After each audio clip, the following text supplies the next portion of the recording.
me a Parsha story.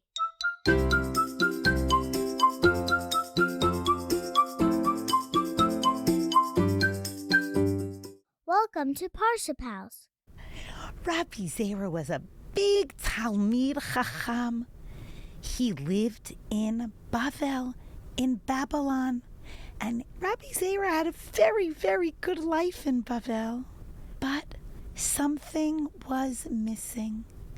He missed Eretz Yisrael very, very much and wanted to go there and live there and learn Torah from Rabbi Yochanan in the city of Tiberia.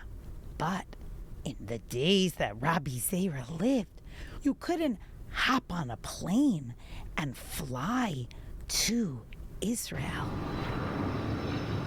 The trip was very, very difficult, and travelers had to protect themselves from lots of dangers along the way. One day, Rabi Zayra said, "That's it. I'm going. I am going to Eretz Yisrael." He wasn't a young man, and he wasn't very strong physically. On his way, he came to a river, and the river did not have a bridge for him to cross. It was clear that there was a ferry that normally took people from one side of the river to the other side of the river, and that would help him along on his journey to Israel. But how would he cross? The ferry was nowhere in sight. It was a big river. Suddenly, Rabi Zayra spotted a very narrow plank of wood that laid across the whole entire river. Above it was a rope, and the rope was tied to posts on either side of the river. Who was that path for? It was made for people who were fishing and for workers who had no time to wait for the ferry. They were very talented. It was kind of like walking on a tightrope, but they had been doing it for years, and they were comfortable going back and forth on this very narrow plank, holding on to the rope. When Rabi Zayra saw the plank and the rope, he said, "Here's an opportunity. I do not want to miss out. I want to get to Eretz Yisrael." So he immediately put on a life jacket, grabbed the rope, and began walking across the wet, slippery plank. "Oh, here I go, 1 foot in front of the other. Okay, he said to himself. "Zayra, you got this. Right foot, left foot. Hold on tight. Get this right. Oh, I'm slipping a little bit. Hold on the rope, I got it. I don't want to miss this opportunity. I'm on my way to the Holy Land of Israel. Right foot, left foot, right. Do this, Zayra. You can do it. Hold the rope with all your might." He was talking to himself and strengthening himself because he really wanted to get to the other side, to be closer to the Holy Land of Israel, closer to his final destination. And when he reached the other side of the river, he was wet and he was very, very tired. There was a person standing there who started to make fun of him. He laughed at him. "You couldn't wait for the ferry to cross with a little more comfort and safety? No, you had to cross right away, even though it was dangerous. Why did you do that? Why did you cross this way? Why didn't you just wait for the ferry?" Rabi Zayra was a patient person. He didn't lose his temper. He did not want to speak back with rudeness to this person. He smiled and said, "I'm on my way to Eretz Yisrael.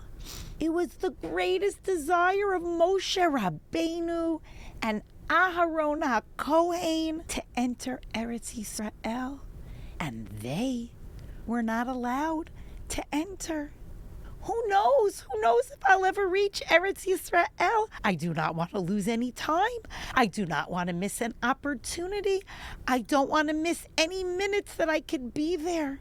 So that's why I decided to walk along the planks with the ropes on my way to the Holy Land of Israel.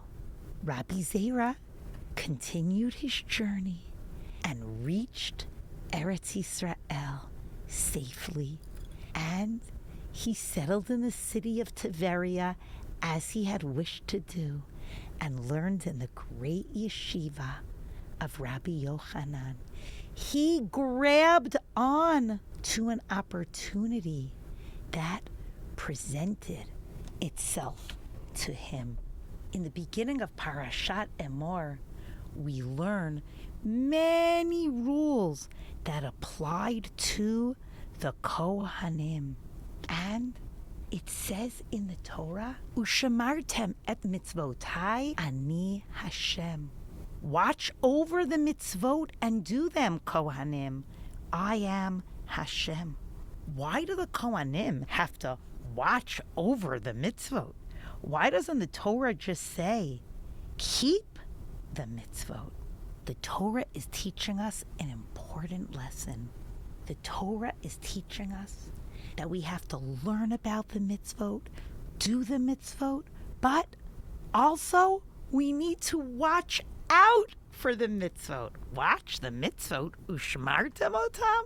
Why does the Torah tell us to watch the mitzvot in addition to keeping the mitzvot? If you're keeping them, isn't that much more than watching them? The Chassam Sofer explains that the Torah is telling us that we have to do much more than perform mitzvot.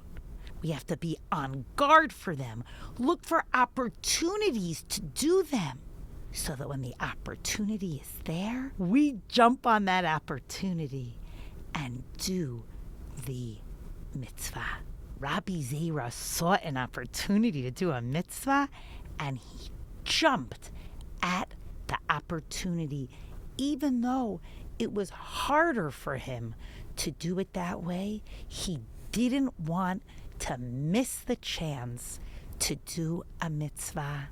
If we see our parents pulling up the driveway with groceries, Ushamartem et mitzvot, we have to jump on the opportunity to stop what we're doing and go outside and help carry in the groceries. If we walk into our class at school and we see that there's some garbage on the floor, or we're finishing up at lunch in school and we see garbage on the table, let's not miss the opportunity. Let's look for a child who might be alone at recess and is looking for somebody to play with.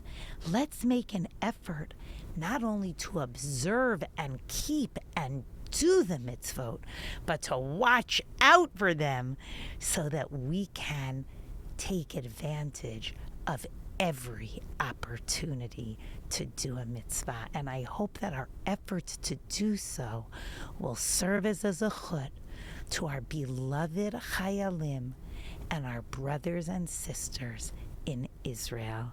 Shabbat Shalom.